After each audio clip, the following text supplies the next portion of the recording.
அனைவருக்கும் வணக்கம். வாசிப்பவர் ஸ்ரீமதி செல்லம்மாள். அரசியல் சமூக பொருளாதார தளத்தில் தொடர்ந்து ஆய்வுகளை மேற்கொள்பவர் சமூக செயற்பாட்டாளர் சொல்லின் செல்வர் திரு சூர்யா சேவியர் அவர்களின் காவிரி நீரோவியம் நூலை தொடர்ந்து கொண்டிருக்கின்றோம். இந்நூல் காவிரியையும் அது கடந்து சென்ற பாதைகளையும், காவிரி கரைகளில் உருவான நகரங்களையும், அதன் நாகரிகங்களையும், நாகரிகத்தின் பெரு வரலாற்றையும், வரலாற்றை மறந்தவர்களாலும், வரலாறு தெரியாதவர்களாலும், வரலாற்றை திரிப்பவர்களாலும் அது வதைப்படும் துயரத்தையும் வழிகள் பல தாங்கியும் நம்மை வாழ வைக்கும் காவிரியின் நற்பண்பையும் நயம்பட பேசுகிறது இந்நூல். நூலின் அத்தியாயம் 71 தஞ்சை நிலமீட்சி போராட்டங்கள். வரலாறு என்பது மன்னர்கள் நடத்திய போர்களின் வரலாறு மட்டுமல்ல, மக்களின் வரலாறுதான் உண்மையான வரலாறு. உழைக்கும் மக்கள் அறிவு தாகம் கொண்டு இருக்கிறார்கள். ஏனெனில் அவர்கள் வெற்றி பெற அது தேவைப்படுகிறது. உழைக்கும் மக்களில் 10 பேர் அறிவுதான் அவர்களுடைய விடுதலை போராட்டத்தின் ஆயுதம் என்பதையும், அவர்களுடைய தோல்விகள் எல்லாம் அவர்களுடைய கல்வி குறைவால் நேர்ந்தவை என்பதையும், இப்பொழுது உண்மையிலேயே கல்வி ஒவ்வொருவருக்கும் எளிதில் கிடைக்கும்படி செய்வதும் தம் கடமை என்பதையும் உணர்ந்து விட்டார்கள் என்பார் லெனின். அத்தகைய அறிவு சார்ந்த தூண்டுதலே போராட்டமாக காவிரியில் எழுந்தது. தென்பறையில் தொடங்கி தஞ்சை மாவட்டம் முழுமையும் பரவிய விவசாயிகள் இயக்கம் தமிழகம் எங்கும் ஆங்காங்கே எழுந்தது. தருமபுரி, சேலம், தஞ்சை, நெல்லை, ராமநாதபுரம், கடலூர் ஆகிய பகுதிகளில் உருவானது. 1944 மே 3 மற்றும் 4 தேதிகளில் மன்னார்குடியில் விவசாயிகள் சங்கத்தின் முதல் மாநில மாநாடு நடத்தப்பட்டது. ஒடுக்கப்பட்ட மக்கள் பெரும் திரளாய் மன்னார்குடியில் கூடினர். மாநாடு மிராசுதார்களுக்கு ஒரு எச்சரிக்கையாகவும், தமிழக விவசாயிகளுக்கு ஒரு விடிவெள்ளியாகவும் அமைந்திருந்தது.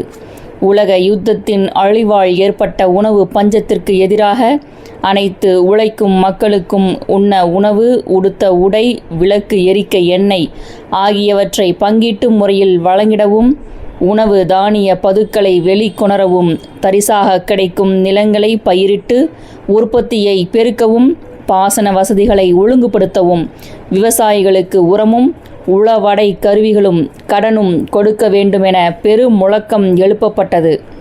ஜமீன்தார்கள் மற்றும் இனாம்தார்களால் வேண்டுமென்றே போடப்பட்டிருந்த தரிசு நிலங்களை விவசாயிகளே எடுத்து சாகுபடி செய்ய தொடங்கினார்கள். தென்பறை மற்றும் ஆம்பலாப்பட்டு ஆகிய ஊர்களில் மட்டும் 1000 ஏக்கர் தரிசு நிலங்கள் சாகுபடிக்கு கொண்டு வரப்பட்டன. ஏரிகள், குளங்கள் விவசாயிகளின் சொந்த முயற்சியால் மராமத்து செய்யப்பட்டது. ஆனால் அரசோ இதற்கு தண்ட தீர்வை விதித்தது. களப்பால் எனும் கிராமத்தில் 1944ஆம் ஆண்டு தொடக்கத்தில் காவல்துறை அதிகாரியின் முன்னிலையில் களப்பால் சுற்றியுள்ள கிராமங்களில் அமுலாகும் விதத்தில் ஒரு ஒப்பந்தம் செய்யப்பட்டது. அதன்படி பண்ணை அடிமைகள் மீது சாணிப்பால் சாட்டையடி நிறுத்தப்பட வேண்டும். பண்ணையால் தினக்கூலி 2 சின்னப்படி நெல்லும், அறுவடையில் ஒரு களத்திற்கு 3 சின்னப்படி நெல்லும், ஒரு நாளைக்கு மேற்கூலியாக 4 சின்னப்படி நெல்லும் கூலியாக கொடுக்க வேண்டும். அறுவடை செய்து பண்ணையார் களத்திற்கு தான் கொண்டு சென்று கதிரடிக்க வேண்டும் என்ற நிலையை மாற்றி குத்தகைதாரர் நிலத்திலேயே கதிரடிக்கலாம் என ஒப்பந்தம் செய்யப்பட்டது. இந்த ஒப்பந்தத்தில் வடபாதி மங்கலம் மிராசுதார் VS தியாகராஜ முதலியாரும், திருக்களர் மடாதிபதி கருவாக்குடி நாயுடுவும், விவசாயிகள் சங்கத்தின் பிரதிநிதிகளாக களப்பால் K குப்புசாமி, மன்னார்குடி அமிர்தலிங்கம், T ராஜகோபால் ஆகியோர் கையெழுத்திட்டனர். இந்த உடன்பாட்டு செய்தி மாவட்டம் முழுமையும் பரவியது. நிலப்பிரபுக்களிடம் ஒருவகை அச்சமும், பண்ணை அடிமைகளிடம் அளவு கடந்த ஆர்ப்பரிப்பும் இதனால் உருவானது. இதன் விளைவு மாவட்டம் முழுமையும் புது ஒப்பந்தங்கள் போட வேண்டிய நிலையை ஏற்படுத்தியது. 1944 டிசம்பர் மாதம் மாவட்ட ஆட்சியர் இஸ்மாயில் கான், மாவட்ட காவல்துறை கண்காணிப்பாளர் வாதம் ஆகியோர் பங்கேற்ற கூட்டம் மன்னார்குடியில் நடைபெற்றது. மணலி கந்தசாமி இதில் பங்கேற்றார். இக்கூட்டத்தில் புதிய ஒப்பந்தம் போடப்பட்டது. கடந்த ஒப்பந்தத்தை விட இது கூடுதல் முக்கியத்துவம் பெற்றது. பெண்கள் சேலையை முட்டுவரை கட்டும் கொடுமைக்கும் முடிவு கட்டப்பட்டது. இன்றளவும் தஞ்சையின் நாட்டுப்புற பாடல் ஒன்று உண்டு. முழங்கால் வரை இருந்த சேலையை கணுக்கால் வரை இழுத்து விட்டது யாரு? அது மணலி கந்தசாமி என்று கூறு என்பதே அப்பாடல். 2 படி நெல் கூலியானது 3 படியாகவும், குத்தகைதாரர்கள் அரசு முத்திரையிட்ட மரக்காலில்தான் நெல் அளக்க வேண்டும் என்றும், அளக்கும் நெல்லுக்கு ரசீது பெற்றுக்கொள்ள வேண்டும் என்றும் முடிவு செய்யப்பட்டது. இந்த ஒப்பந்தம் விவசாயிகள் மத்தியில் மேலும் உற்சாகத்தை உருவாக்கியது. ஆனால் நிலப்பிரபுக்கள் இதை அமுலாக்க மறுத்தனர். அமுலாக்க கோரி விவசாயிகள் போராடத் தொடங்கினர். அமிர்தலிங்கமும் மணலி கந்தசாமியும் தான் இதற்கு காரணம் என்று இருவரையும் நாடு கடத்த திட்டமிட்டனர். தஞ்சை மாவட்டத்திலிருந்து திருச்சிக்கு நாடு கடத்தினர் நிலப்பிரபுக்கள். இப்பிரச்சனை இங்கிலாந்து நாடாளுமன்றம் வரை பேசப்பட்டு நாடு கடத்திய உத்தரவு ரத்து செய்யப்பட்டது. பிரிட்டிஷ் ஆட்சி இருக்கும்போது 1946 ஏப்ரலில் பாராளுமன்ற தேர்தல் நடைபெற்றது.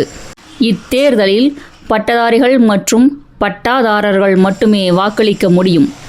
இதில் சென்னை ராஜதானியில் காங்கிரஸ் வெற்றி பெற்று ஆட்சி அமைத்தது. மே மாதம் வடபாதி மங்கலம் நிலப்பிரபு தலைமையில் நிலச்சுவாண்டார்கள் குழுவானது அமைச்சர்களை சந்தித்து பேசியது. தஞ்சையில் கம்யூனிஸ்ட் விவசாயிகள் கலகம் செய்கிறார்கள், அதை தடுக்க வேண்டும் என்பதே கோரிக்கை. மாவட்ட நீதிபதியை மத்தியஸ்தம் செய்ய சொல்லி அரசு உத்தரவிட்டதன் அடிப்படையில் இரு தரப்பினரையும் அழைத்து பேசி நீதிபதி தீர்ப்பு சொன்னார். அத்தீர்ப்பை விவசாயிகளும் ஒரு சில மடாதிபதிகளும் ஏற்றார்கள். ஆனால் சில நிலப்பிரபுக்கள் தங்களுக்கு பாதகமாக தீர்ப்பு இருப்பதாக கருதி தீர்ப்பை அமுல்படுத்த மறுத்தார்கள். மீண்டும் அமைச்சரை சந்தித்தார்கள். பேச்சு நடத்த அன்றைய சட்ட அமைச்சர் பாஸ்யம் நீடாமங்கலம் வந்தார். அமைச்சரின் பேச்சு விவசாயிகளை அதிர்ச்சி அடைய வைத்தது. அரசு மாவட்ட நீதிபதியை தவறாக மத்தியஸ்தம் செய்ய வைத்துவிட்டது. அவரது தீர்ப்பை அமுலாக்கும் அதிகாரம் அரசுக்கு இல்லை. எனவே மிராசுதார்கள் சொல்படிதான் விவசாயிகள் நடக்க வேண்டும். மிராசுதார்களின் புனித உரிமையில் நான் தலையிட மாட்டேன் என்றும், மிராசுகளுக்கு காவல்துறை பாதுகாப்பாய் இருக்க வேண்டும் என்றும் அமைச்சர் கூறினார். அமைச்சரின் இப்பகிரங்க பேச்சால் உற்சாகமடைந்த நிலச்சுவாண்டார்கள் அடக்குமுறையை விவசாயிகள் மீது கட்டவிழ்த்தனர். பொய் வழக்குகள் போடப்பட்டது. 1947 ஜனவரி 3 கும்பகோணம் வந்த வருவாய்த்துறை அமைச்சர் கரந்த் அவர்கள் பொதுக்கூட்டத்திலேயே விவசாயிகளை எச்சரித்து பேசினார். அதன் பிறகு விவசாயிகள் சங்க கூட்டங்கள் அனைத்தும் 144 தடை உத்தரவு மூலம் தடுக்கப்பட்டது. விவசாயிகள் சங்கத்தையே தடை செய்ய வேண்டும் என நிலப்பிரபுக்கள் வலியுறுத்தினார்கள். இத்தகைய சூழலில் 1947 நாடு விடுதலை அடைகிறது. நாடு விடுதலை பெற்ற சூழலில் தொடர்ந்து முன்னேறிய விவசாயிகள் சங்கம் மன்னர் ஒழிப்பு, ஜமீன் ஒழிப்பு, இனாம் ஒழிப்பு, நில பிரபுத்துவ ஒழிப்பு, உழைப்பவனுக்கு நிலம் என்ற 5 அம்ச கோரிக்கையோடு களத்திற்கு வந்தது. விவசாயிகளின் முன்னேற்றத்தை பொறுத்து கொள்ளாத நிலப்பிரபுக்களும் ஜமீன்களும் இனாம்தாரர்களும் ஒன்று கூடி ஆந்திராவில் இருந்த N.G. ரங்கா என்பவரை வைத்து போட்டி விவசாயிகள் சங்கத்தை உருவாக்கினார்கள். இவரின் தஞ்சை மாவட்ட பிரிவாக உருவானதுதான் மயிலாடுதுறையை சார்ந்த G. நாராயணசாமி நாயுடுவால் உருவாக்கப்பட்ட காவி கலர் விவசாயிகள் சங்கம். இந்திய விடுதலை உழைக்கும் மக்களுக்கானதல்ல. இந்திய முதலாளிகளும் நில பிரபுக்களும் வெள்ளை ஏகாதிபத்தியமும் செய்து கொண்ட கூட்டு உடன்படிக்கை. இந்த விடுதலையை ஏற்க இயலாது.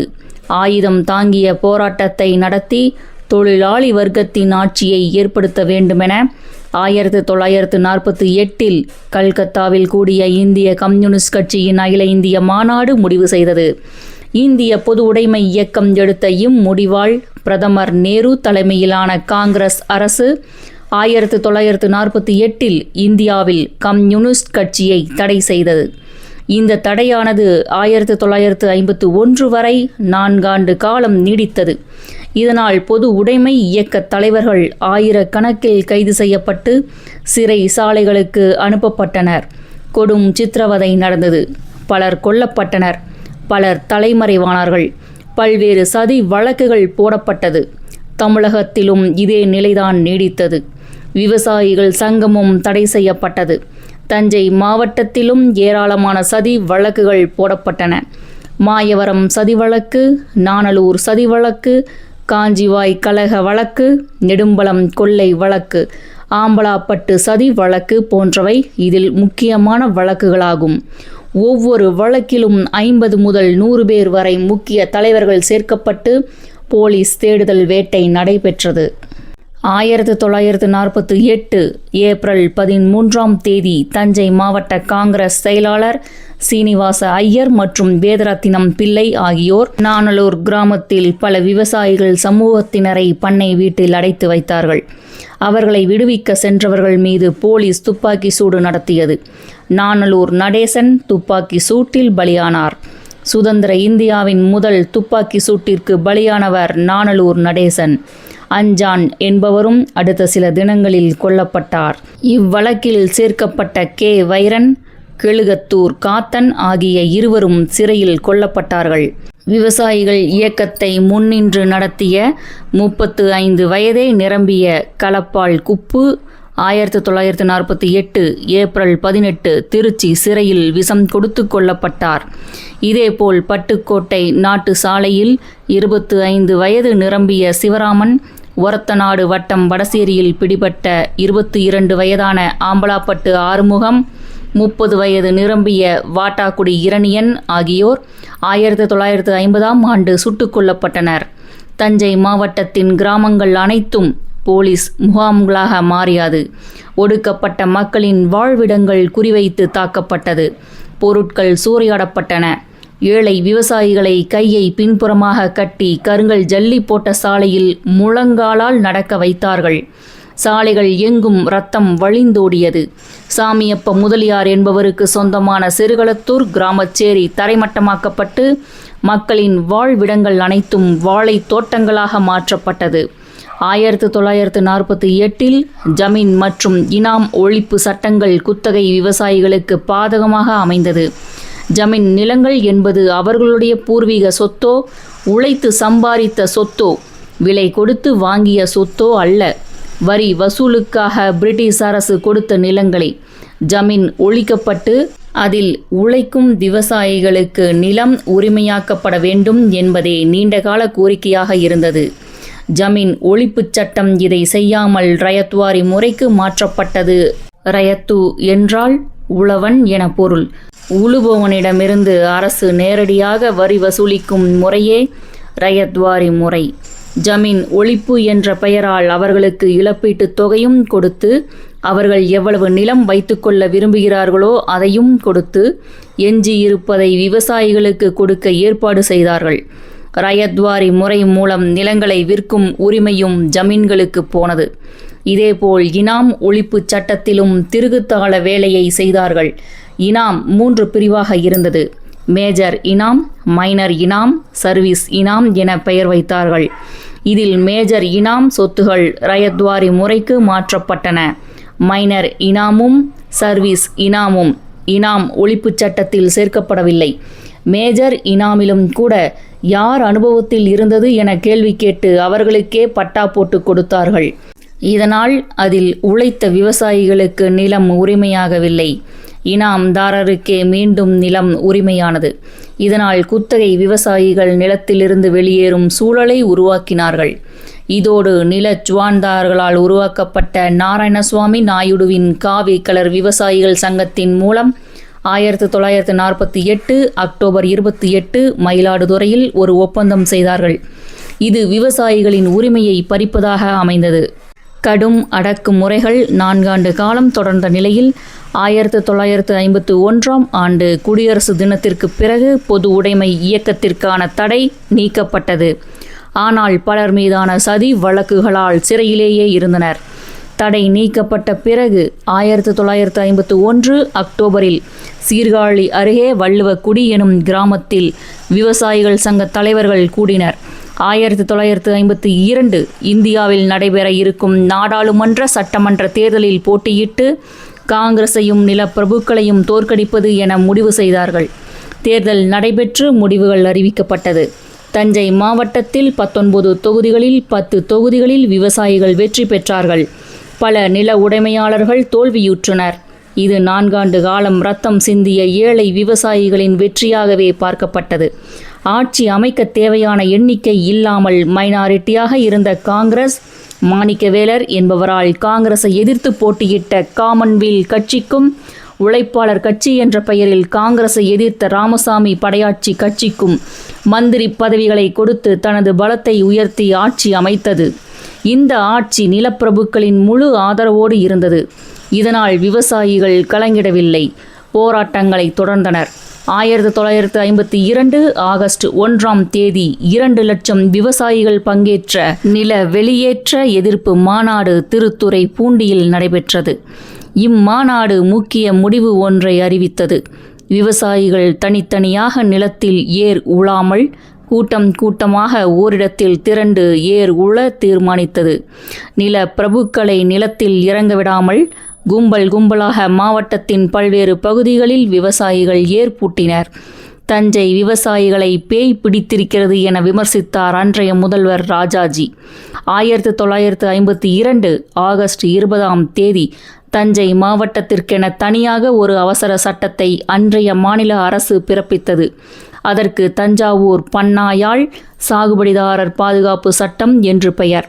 16 பிரிவுகளுடன் கூடிய இச்சட்டம் குத்தகை விவசாயிகளுக்கு மிராசுகளிடமிருந்து ஓரளவுக்கு பாதுகாப்பு கொடுத்தாலும் நில பிரபுக்களுக்கு பாதுகாப்பு ஏற்பாட்டையும் செய்து கொடுத்தது.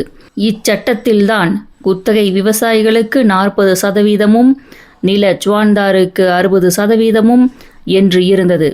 இந்த அடிப்படையில் களத்து மேட்டில் நெல் பிரிப்பதை காண திருவிழா போல விவசாயிகள் கூட்டம் கூட்டமாக வந்தார்கள். இச்சட்டத்தை மாநிலம் முழுவதும் மேலும் விரிவுபடுத்தி அமுலாக்க வலியுறுத்தி 1953 ஏப்ரல் 17 முதல் 19 தேதிகளில் மன்னார்குடியில் மாநாடு நடைபெற்றது. லட்சக்கணக்கான விவசாயிகள் அணி திரண்டனர். ரயத்வாரி முறை மூலம் பெரும்பகுதி நிலங்கள் நிலத்தில் உழைத்த விவசாயிகளுக்கு செல்லாமல் நில சுவான்தாரர்களிடம் சிக்கி அதில் உழைத்தவர்கள் நில வெளியேற்றம் செய்யப்படும் சூழல் அதிகரித்தது. நிலத்தை விட்டு வெளியேற மாட்டோம் எனும் குரல் தமிழகம் எங்கும் ஒலித்தது. 1955 குத்தகை சாகுபடியாளர் பாதுகாப்பு சட்டம், 1956 நியாய வார சட்டம், கையேர்வார மாட்டு வார சட்டம் என்ற பெயரில் சட்டங்கள் வந்தது. இச்சட்டங்கள் எல்லாம் பெருமளவிற்கு விவசாயிகளுக்கு நலன் பயப்பதாக இல்லை. விவசாயிகள் 1958 சென்னை உயர்நீதிமன்றத்தில் வழக்கு தொடுத்தார்கள். இது விவசாயிகளுக்கு எதிராக அமைந்தது. அப்போது நடைபெற்ற முக்கியமான போராட்டமாக பேசப்பட்ட ஒன்று குளித்தலை அருகே நங்கவரம் பண்ணையில் நடைபெற்ற போராட்டம்தான். நங்கவரம் பண்ணையில் விவசாயிகள் வெளியேற்றத்தை கண்டித்து அன்றைய குளித்தலை சட்டமன்ற உறுப்பினராக இருந்த கலைஞர் மு. கருணாநிதி, திருச்சி சட்டமன்ற உறுப்பினராக இருந்த பொது உடைமை இயக்கத் தலைவர் எம். கல்யாண சுந்தரம் ஆகியோர் தலைமையில் ஆயிரக்கணக்கான விவசாயிகளோடு வயலில் இறங்கி ஏற்பிடித்து உழுதார்கள். இது விவசாயிகளுக்கு பெரும் உற்சாகத்தை கொடுத்தது. இப்போராட்டத்தின் விளைவாக அரசும் ஆளுநர் மூலம் 1958 அவசர சட்டம் போட்டது. இச்சட்டம் விவசாயிகளுக்கு ஓரளவு பாதுகாப்பை உறுதிப்படுத்தியது. 1952 முதல் 1957 வரை கொண்டு வரப்பட்ட சட்டங்கள் விவசாயிகள் மத்தியில் நம்பிக்கையையும் விவசாயிகள் சங்கத்தின் மீது பிடிப்பையும் ஏற்படுத்தியது. 1943 இருந்த நிலைமை 1958 வரை 15 ஆண்டுகளில் நில உறவில் பெரும் மாற்றங்களை ஏற்படுத்தியது. 1957 கேரளத்தில் EMS நம்பூதிரிப்பாட் தலைமையில் அமைந்த அரசு நில சீர்திருத்த சட்டங்களை அமுலாக்கியது. தமிழகத்திலும் இதையொட்டிய குரல்கள் எழுந்தன.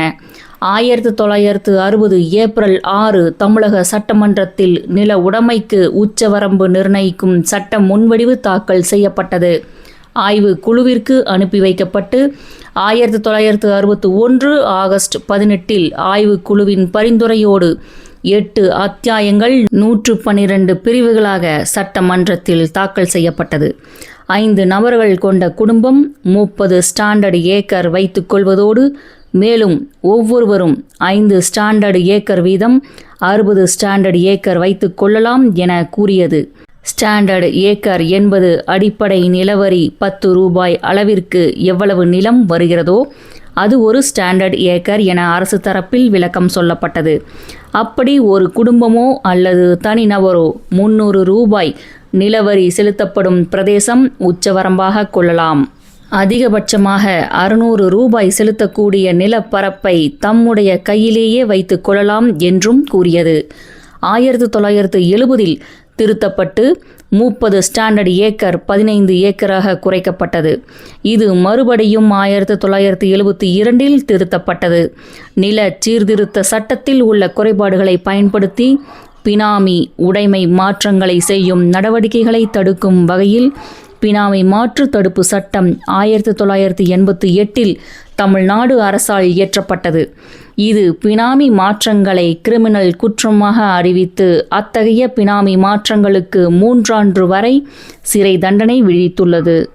ஆனால் பெருநில உடைமையாளர்களின் பினாமி நில மாற்றமும் போலி நில விற்பனையும் 1958 தொடங்கிய சட்டத்தின் ஓட்டைகளை பயன்படுத்தி பெருமளவு நடத்தப்பட்டிருக்கிறது. நில சீர்திருத்தம் குறித்த அரசு நிர்வாகத்தின் மெத்தன போக்கு இதற்கு முக்கியமான காரணமாகும்.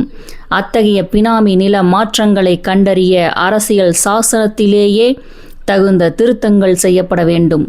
பினாமி நில மாற்றங்கள் நில உடைமையாளர்கள் டிரஸ்டுகளை துவக்கி அதில் தமது நிலத்தை பதிவு செய்து கொள்வதன் மூலம் பெருமளவு நில உச்சவரம்பிலிருந்து தப்பித்துக் கொள்வது நடைபெற்று உள்ளது. தஞ்சை மாவட்டம் வன வளம் தேசிகர் பெயரில் இவ்வகையில் 600.05 ஏக்கர் நில உச்சவரம்புக்கு உட்படாமல் தப்பித்தது. வேளாண் தொழில் புரியாத நிலத்தை மட்டும் குவித்து கொண்டு அதன் மூலமான நிலப்பிரபுக்களாக உள்ளவர்கள் அவர்களின் நிலம் அமைந்துள்ள கிராமத்தில் வாழாமல் நகரத்தில் வாழ்ந்து கிராம உற்பத்தியின் வருவாயை நகர் சார்ந்த நுகர்வுக்கு கொண்டு சென்று விடுகின்றனர். இது நில சீர்திருத்த சட்டங்களில் காணப்படும் பலவீனங்களின் விளைவாகும். தமிழ்நாட்டு நில உடைமை முறையில் இன்னமும் வலுவான நிலப்பிரபுத்துவம் உள்ளதற்கு முக்கிய காரணம் கோயில்களும் மடங்களும் ஆகும். தமிழ்நாட்டில் உள்ள பெரிய கோயில்களுக்கும் மடங்களுக்கும் சொந்தமாக சுமார் 6,50,000 ஏக்கர் நிலம் உள்ளது. நில சீர்திருத்த சட்டங்களின் ஒன்றான பப்ளிக் ட்ரஸ்ட் ஆக்ட் கோயில்களும் மடங்களும் தமது சொந்த விவசாயத்திற்கு 20 ஸ்டாண்டர்ட் ஏக்கரை வைத்து கொள்ளலாம் என அனுமதிக்கிறது. ஆனால் தருமபுரம் ஆதீனம் தமது சொந்த வேளாண்மைக்கு 3,500 ஏக்கரை வைத்துள்ளது. அறந்தாங்கி ஆவுடையார் கோயிலில் 45 கிராமங்களின் 8,000 ஏக்கர் திருவாடுதுறை ஆதீனத்தின் சொந்த வேளாண்மைக்கு உள்ளது. தமிழ்நாட்டில் இந்து சமய அறநிலையத்துறையின் கீழ் 8,952 கோயில்களும் அதற்கு வெளியே 1,568 கோயில்களும் ஆக மொத்தம் 10,520 கோயில்கள் பெரிய நில உடைமை கோயில்களாக உள்ளது. 1987 அறிக்கைப்படி நிலமுள்ள கோயில்கள் தமிழகத்தில் சுமார் 35,000. ஒன்றுபட்ட தஞ்சை மாவட்டத்தில் மட்டும் 1/3 பகுதி சாகுபடி நிலம் கோயில்களிடமும் மடங்களிடமும் உள்ளது. மொத்த சாகுபடி நிலத்தில் பாதி மட்டும்தான் சிறு நில உடைமையாளரிடம் உள்ளது. மதத்தின் பெயரால் ஏற்பட்ட இந்நில குவியல் நில சீர்திருத்த சட்டங்களால் அகற்றப்படவில்லை என விவசாயிகள் சங்கம் கூறுகிறது. தமிழ்நாடு நில சீர்திருத்த சட்டங்கள் அனைத்தும் இந்நிலங்களுக்கு நில உச்சவரம்பு சட்டத்திலிருந்து விதிவிலக்கு அளித்துவிட்டது. மேற்கு வங்கம், கேரளா, கர்நாடகம் ஆகிய மாநிலங்களில் இயற்றப்பட்ட நில சீர்திருத்த சட்டங்கள் கோயில் மடங்களின் நிலங்களையும் நில உச்சவரம்புக்குள் கொண்டு வருகின்றன. ஆனால் தமிழகத்தில் அப்படி நடக்கவில்லை. இந்நிலங்களில் குத்தகைதாரராக விவசாயம் செய்பவர் வேளாண் உற்பத்திக்கும் நிலத்தை மேம்பாடு செய்வதற்குமான வங்கிக் கடனை பெறுவதில் சிக்கல் உள்ளது. அதற்கான ஆவணங்களில் கோயில்களும் மடங்களும் கையெழுத்திடுவதில்லை. நீண்டகால கடன் இத்தகைய குத்தகை விவசாயிகளுக்கு இதனால் கிடைப்பதில்லை. அதிகபட்சம் இவர்கள் பயிர்க்கடன் மட்டும் பெறலாம் என்ற நிலையே உள்ளது. இதன் காரணமாக நிலத்தின் உற்பத்தி திறன் பெரிதும் பாதிக்கப்பட்டு கோயில் மடங்கள் கட்டுப்பாட்டில் பின்தங்கிய வேளாண் முறையே இப்பிரதேசங்களில் தொடர்கிறது. கோயில்கள் எவ்வளவு நிலத்தை தனது உடைமையாக கொண்டிருக்கிறது என துல்லியமான விபரத்தை தமிழ்நாடு அரசு வெளியிட வேண்டும். கோயில் மடங்களின் நில குவியலும் நில சீர்திருத்த சட்டத்தின்படியே உருவாக்கப்பட்ட டிரஸ்டுகள் பலவும் காவிரி டெல்டா பிரதேசத்தில் நில குவியல் தன்மையை கொண்டதாக உள்ளது. நிலம்தான் கிராமப்புற மக்களின் வாழ்வாதாரம். நில பகிர்வு ஒரு சமத்துவ சமுதாயத்தை கிராமங்களில் உருவாக்கக்கூடியதாக இருக்க வேண்டும். தமிழகத்தில் நிலம் சாதிய அமைப்போடு பிணைக்கப்பட்டுள்ளது. வரலாற்று ரீதியாகவும் சமூக ரீதியாகவும் பொருளாதார ரீதியாகவும் தாழ்த்தப்பட்டு ஒடுக்கப்பட்ட சாதிகள் நிலமற்ற விவசாய தொழிலாளர்களாகவே உள்ளனர். தமிழ்நாட்டில் தாழ்த்தப்பட்ட மக்களின் சதவீதம் 19.18 என இருக்கையில் மொத்த நிலத்தில் அவர்களது உடைமை 7.1% தொடர்ந்து இருந்து வருகிறது. இந்தியா முழுவதும் உள்ள மாநிலங்களில் நில சீர்திருத்தம் மேற்கொள்ளப்படவில்லை. முழுமையான நில சீர்திருத்தம் மூலம் உழுபவர்களுக்கு நிலம் அளித்த கேரளா, மேற்கு வங்காளம் தவிர கர்நாடகத்திலும் தமிழகத்திலும் நில சீர்திருத்தங்கள் மேற்கொள்ளப்பட்டன. பீகார், உத்தரப்பிரதேசம் போன்ற மாநிலங்களில் நில பிரபுத்துவம் சார்ந்த நில குவியல் முறை இன்னமும் பலமாகவே உள்ளது. இந்தியாவின் பொதுவான பொருளாதார வளர்ச்சிப் பாதை முதலாளித்துவ வளர்ச்சிப் பாதை. விடுதலைக்கு பிந்தைய ஆண்டுகளில் மத்திய மாநில அரசுகளின் நடவடிக்கைகள் மூலம் இந்திய சமூக அமைப்பு உற்பத்தி முறை முதலாளித்துவ தன்மை உடையதாக மாற்றப்பட்டது. நில சீர்திருத்தம் மேற்கொள்ளப்பட்ட மாநிலங்களில் விவசாயத்தில் முதலாளித்துவ மாற்றங்கள் வேகமடைந்தன. நூலின் அடுத்த அத்தியாயம் 72. வெண்மணி பெரியார். 1948 இந்தியா முழுமைக்கும் குறைந்தபட்ச கூலி சட்டம் கொண்டுவரப்பட்டது. அதில் பலதரப்பட்ட தொழிலாளர்களோடு விவசாய தொழிலாளர்களையும் இணைத்து தமிழகத்தில் அறிவிக்கப்பட்டது. சட்டப்படி விவசாய தொழிலாளர்களின் குறைந்தபட்ச தினக்கூலி ஆண்களுக்கு ரூபாய் 1.25, பெண்களுக்கு ரூபாய் 0.75. ஆனால் அது அமுல்படுத்தப்படவில்லை. 1952 பண்ணையாள் கூலி சட்டம் வந்தது. 1956 தஞ்சை மாவட்டத்தில் உருவான நில உறவு சூழலில் விவசாய தொழிலாளர்களுக்கு தனி சங்கம் உருவானது. பண்ணை அடிமைகள் கூலி தொழிலாளர்களாக மாறியிருந்தார்கள். மக்கள் தொகையில் 4/1 விவசாய தொழிலாளர்களாக இருந்தனர். கூலியில் 1/4 பங்கு உயர்வு வேண்டும் அல்லது சாகுபடி நிலத்தில் தினக்கூலி 8 லிட்டர் நெல்லும் 50 காசுகளும் வேண்டும். பெண்களுக்கு 5 லிட்டர் நெல் வேண்டும். அறுவடை கூலியாக களத்திற்கு 1 மரக்கால் நெல் வேண்டும் என கோரிக்கை வைத்தனர். இதையொட்டி போராட்டங்களும் ஒப்பந்தங்களுமாக 1964 வரை நீடித்தது. 1965 உருவான பசுமை புரட்சியால் குறைந்த வேலைவாய்ப்பு, விலை உயர்வு, கிடைத்த கூலியை வைத்து வாழ முடியாத நிலை உருவானது. ஊருக்கு ஊர் வெவ்வேறு விதமான கூலியும் ஒரே ஊரில் 2 மிராசுகள் தரும் கூலியிலும் வேறுபாடுகள் இருந்தன. வெளி ஊர்களிலிருந்து குறைந்த கூலிக்கும் ஆட்களை கொண்டு வந்தனர் மிராசுகள். கூலி உயர்வுக்கான போராட்டங்களை விவசாய தொழிலாளர்கள் தொடங்கினர். இச்சூழலில் தமிழகத்தில் அரசியல் புயல் அடித்தது. திமுக 1967 ஆட்சியை கைப்பற்றியது. மாநில அளவில் செயல்படும் கட்சி ஒன்று ஆட்சி அதிகாரத்தை கைப்பற்றியதில் திமுகவே முதன்மையானது. கூலி உயர்வுக்கான போராட்டங்களும் தொடர்ந்தன. மிராசுகளுக்கும் தொழிலாளர்களுக்கும் ஏற்பட்ட மோதலில் பூந்தாளங்குடி எனும் ஊரில் விவசாய தொழிலாளி பக்கிரி கூத்தாநல்லூர் போலீஸ் நடத்திய துப்பாக்கி சூட்டில் 1967 அக்டோபர் 6 பலியானார். அரசு உடனே 1967 அக்டோபர் 8 மன்னார்குடியில் முத்தரப்பு பேச்சுவார்த்தையை நடத்தியது. அதில் ஓராண்டுக்கான தற்காலிக ஒப்பந்தங்கள் ஏற்பட்டது. மீண்டும் 1968 ஜூன் மாதம் திருவாரூரில் மாவட்ட ஆட்சியர் தலைமையில் ஏற்பட்ட ஒப்பந்தத்தின்படி ஆண்களுக்கு தினக்கூலி 6 லிட்டர் நெல்லும் 1 ரூபாயும், பெண்களுக்கு 5 லிட்டர் நெல்லும் 25 பைசாவும் தீர்மானிக்கப்பட்டது. மன்னார்குடி ஒப்பந்தம் ஓராண்டுக்கான ஒப்பந்தம் என்பதால் அடுத்த ஒப்பந்தம் போட சொல்லி போராட்டம் நடத்தினர் விவசாய தொழிலாளர்கள். இதையொட்டி பண்ணையார்களால் படுகொலைகள் நடக்கத் தொடங்கியது.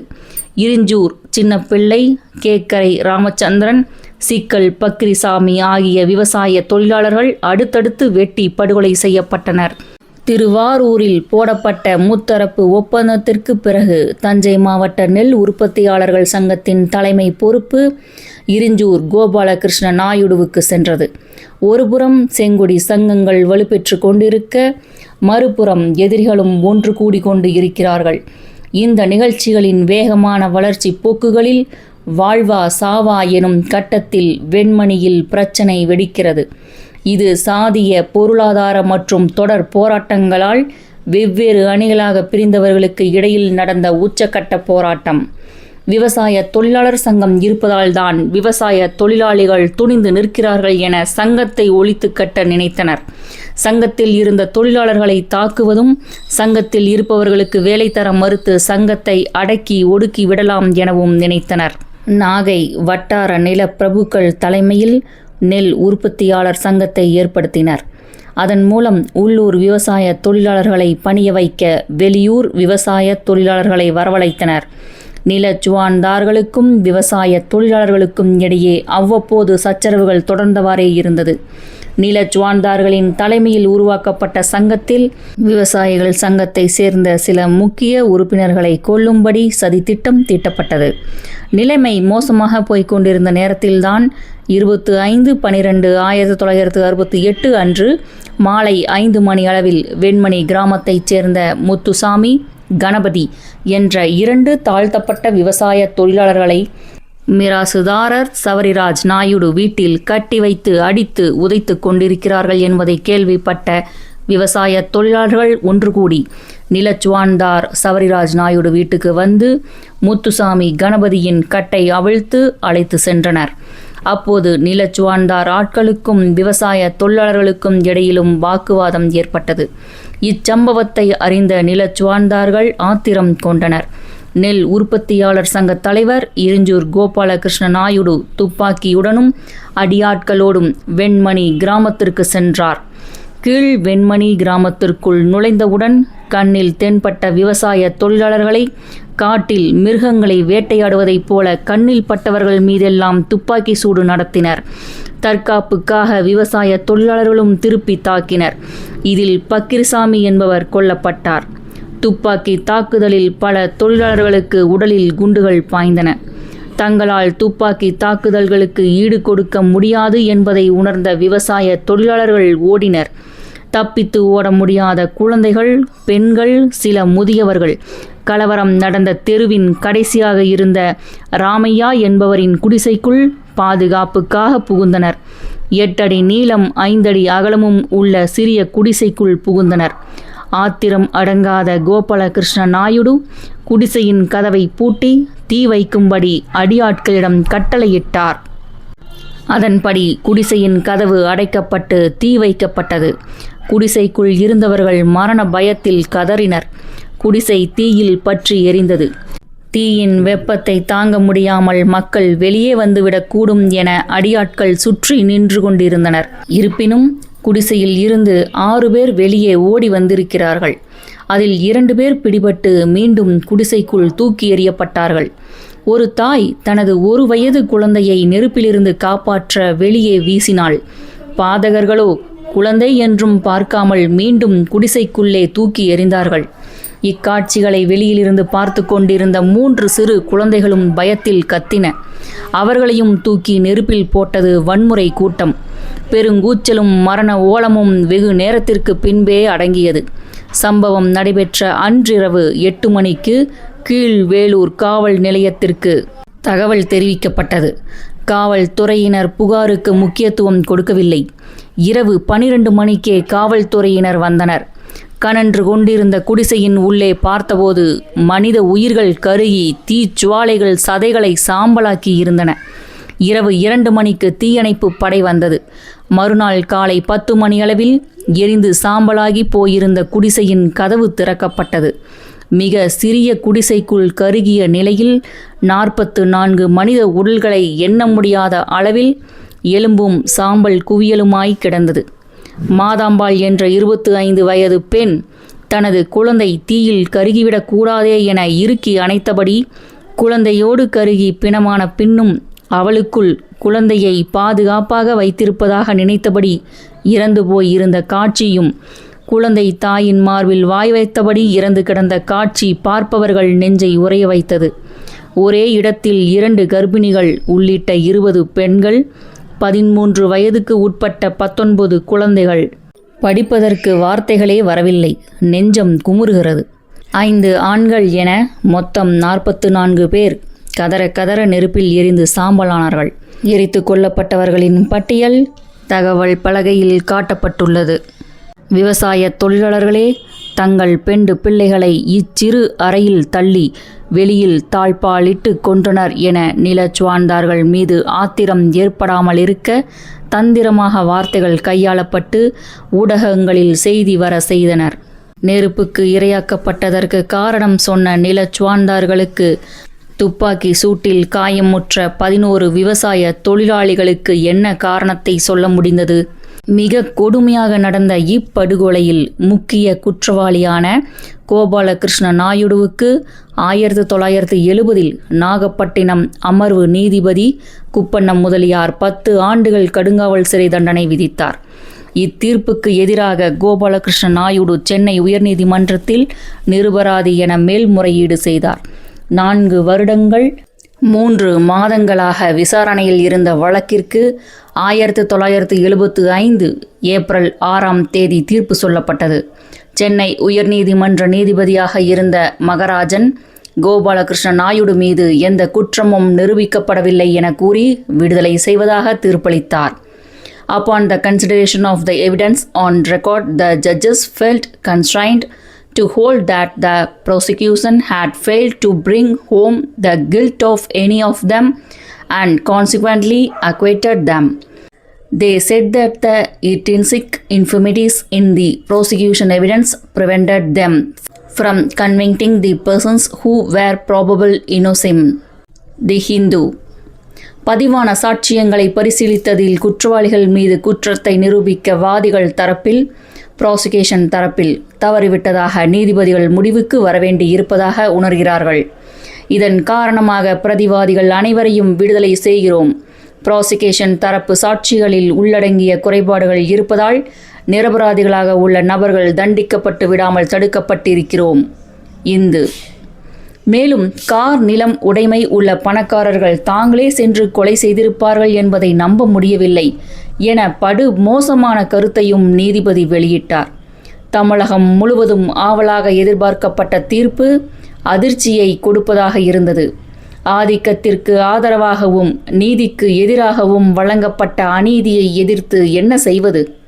கோபாலகிருஷ்ண நாயுடு விடுதலை செய்யப்பட்டு 12 ஆண்டுகள் சென்ற நிலையில் 1980ஆம் ஆண்டு டிசம்பர் மாதத்தில் வெட்டி படுகொலை செய்யப்பட்டார். கோகுலத்து பசுக்கள் எல்லாம் கோபாலன் அலறிய குரலை கேட்டு ஆர்ப்பரித்தது. தந்தை பெரியார் குற்றவாளியான கோபாலகிருஷ்ண நாயுடுவுக்கு ஆதரவாக இருந்தார் என பிரச்சாரம் செய்ய ஒரு கூட்டம் தற்போது முயற்சிக்கிறது. உண்மை என்ன? கீழ வெண்மணி படுகொலையின் போது பெரியார் ஆதிக்க சாதி மக்களுக்கு ஆதரவாக அமைதி காத்தாரா? இதற்கான பதிலை தெரிந்து கொள்ளும் முன் முதுகுளத்தூர் கலவரத்தின் போது பெரியாரின் நிலைப்பாட்டையும் தெரிந்து கொள்ள வேண்டும்.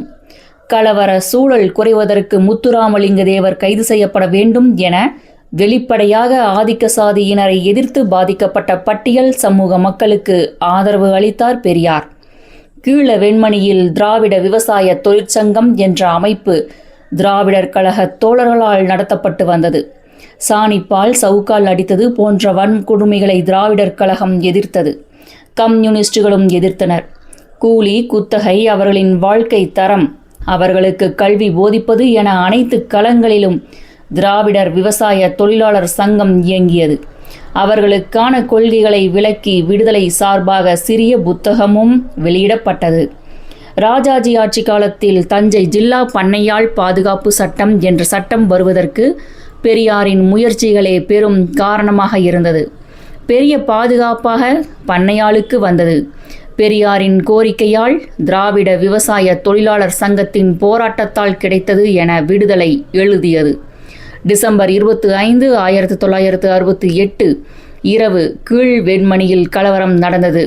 44 பேர் உயிரோடு கொளுத்தப்பட்ட போது பெரியார் உடல்நலம் மோசமாகி சென்னை பெரிய மருத்துவமனையில் சிகிச்சை செய்து வந்தார் என்பது டிசம்பர் 27, 29 தேதிகளிட்ட விடுதலை நாளேட்டின் பக்கங்களில் ஆசிரியர் கி. வீரமணி எழுதிய குறிப்புகளின் வழியாக அறியப்படுகிறது. எனவே உடனடியாக பெரியார் எந்த அறிக்கையும் கொடுக்கவில்லை. ஆனால் அதன் பிறகு கீழ் வெண்மணியை தடுப்பது எப்படி எனும் தலைப்பில் 2 அறிக்கைகளை எழுதினார். 12/1/1969 அன்று செம்பனார் கோவிலில் நடந்த கூட்டத்தில் கீழ் வெண்மணி கலவரம் பற்றி பேசுகிறார். பொதுவாக கூலி உயர்வு போராட்டங்களை பெரியார் ஆதரிக்கவில்லை. தொழிலாளர்கள் பங்குதாரர்கள் ஆவதுதான் முக்கியம் என்பதே பெரியாரின் நிலைப்பாடு. எந்த காரணத்தை முன்னிட்டாவது பாடுபடும் மக்கள் நிலை தாழ்ந்திருக்கவும் பாடுபடாத மக்கள் நிலை உயர்ந்திருக்கவும் ஆதிக்கம் செலுத்தவும் கூடாது என்பதுதான் தொழிலாளர்கள் கிளர்ச்சியின் முக்கியத்துவமாய் இருக்க வேண்டும். அப்படிக்கு இல்லாமல் ஏதோ 2 அணா 4 அணா கூலி உயர்த்தப்படுவதற்காக போராடுவது என்பது பயனற்றதே ஆகும். ஏனெனில் நமது கிளர்ச்சியில் 2 அணா கூலி உயர்த்தி தருவானேயானால் தொழிலாளிகளால் செய்யப்படும் சாமான்களின் பேரில் முதலாளிகள் ஒன்று சேர்த்து 4 அணா விலை அதிகப்படுத்தி விடுவார்கள். அந்த உயர்ந்த விலையை கொடுத்து சாமான் வாங்க வேண்டியவர்கள் தொழிலாளிகளே ஆவார்கள். ஆகவே முதலாளிகள் தொழிலாளிகளுக்கு வலது கையில் கூலி அதிகம் கொடுத்து இடது கையில் அதை தட்டி பிடுங்கிக் கொள்வார்கள். முதலாளிகளுடன் கூலி தகராறு என்பது முதலாளிகளுக்கும் தொழிலாளிகளுக்கும் இடையில் உள்ள புல்லுருவி கூட்டமான தரகர்கள் உடைய சூழ்ச்சியாகும். குடியரசு 1/10/1933 அன்று. நிலங்கள் அனைவருக்கும் பிரித்தளிக்கப்பட வேண்டும். விவசாயத்தில் ஈடுபட்ட கூலியாட்களுக்கு கூலி தவிர விவசாயத்தில் ஒரு பங்கு இருக்கும்படி செய்ய வேண்டும். பகுத்தறிவு 2/12/1934 அன்று. முதலாளிக்கு ஏற்படும் லாபத்தில் தொழிலாளர்களுக்கு பங்கும் நிர்வாகத்தில் உரிமையும் வேண்டும். 1944ஆம் ஆண்டு சேலம் மாநாட்டு தீர்மானத்தில் நிறைவேற்றப்பட்டது. இந்த அடிப்படையில்தான் போராட்டத்தை முன்னிருந்து நடத்திய கம்யூனிஸ்ட் கட்சியின் மீது விமர்சனம் வைத்தார். இருந்தாலும் திராவிடர் கழகத்தினரும் கம்யூனிஸ்ட் கட்சியினரும் கீழ் வெண்மணி மக்களுடன் தொடர்ந்து இயங்கி வந்தனர். இது தொடர்பான சட்ட நடவடிக்கைக்கு போராடி வந்தனர். கலவரத்தை பற்றி விசாரிக்க தனிநபர் கமிஷன் போட்டிருந்தார் அன்றைய முதல்வர் அண்ணா. அதற்கு கணபதியா பிள்ளை கமிஷன் என பெயர். திராவிட விவசாய தொழிலாளர் சங்கம் சார்பில் நிறைய தோழர்கள் சாட்சியம் சொன்னார்கள். கீழ் வெண்மணியை சார்ந்த முனியன் என்பவர் கீவளூர் காவல் நிலையத்தில் அளித்த புகாரின் அடிப்படையில் குற்ற எண் 327 கீழ் 68 கீழ் முதல் தகவல் அறிக்கை பதிவு செய்யப்பட்டது. இச்சம்பவம் தொடர்பாக கோபாலகிருஷ்ண நாயுடு உட்பட 106 பேரை காவல்துறை கைது செய்தது. கைதானவர்களில் அதிகம் பேர் காங்கிரஸ் கட்சியை சேர்ந்தவர்கள். முக்கிய குற்றவாளியான கோபாலகிருஷ்ண நாயுடுவுக்கு 1970 நாகப்பட்டினம் அமர்வு நீதிபதி குப்பண்ணா 10 ஆண்டுகள் கடுங்காவல் சிறை தண்டனை விதித்தார். இத்தீர்ப்புக்கு எதிராக கோபாலகிருஷ்ண நாயுடு சென்னை உயர்நீதிமன்றத்தில் நிரபராதி என்று மேல்முறையீடு செய்தார். 4 வருடங்கள் 3 மாதங்களாக விசாரணையில் இருந்த வழக்கிற்கு 1975 ஏப்ரல் 6ஆம் தேதி தீர்ப்பு சொல்லப்பட்டது. சென்னை உயர்நீதிமன்ற நீதிபதியாக இருந்த மகராஜன் கோபாலகிருஷ்ண நாயுடு மீது எந்த குற்றமும் நிரூபிக்கப்படவில்லை என்று கூறி விடுதலை செய்வதாக தீர்ப்பளித்தார் என முன்பே கண்டோம். பெரியார் 1973 டிசம்பரில் இறந்துவிட்டார். அவருக்கு கோபாலகிருஷ்ண நாயுடு கீழ் நீதிமன்றத்தில் தண்டனை பெற்றதும் மேல்முறையீடு செய்ததும் ஜாமீனில் வெளிவந்ததும் மட்டுமே தெரியும்.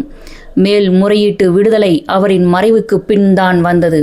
எனவே கோபாலகிருஷ்ண நாயுடுவுக்கு அவர் ஆதரவு அளித்ததாக சொல்வது எங்குமே பொருந்தாது. இன்னொரு முக்கிய விஷயம், ஜாமீனில் வெளிவந்த கோபாலகிருஷ்ணன் கீழ் வேலூர் வந்திருந்த பெரியாரை சந்திக்க முயன்றபோது பெரியார் என்கிட்ட என்ன சொல்ல நினைக்கிறாரோ அதை கோர்ட்டில் சொல்ல சொல்லு என்ற பெரியார் அவரையெல்லாம் பார்க்கவே பிடிக்கல.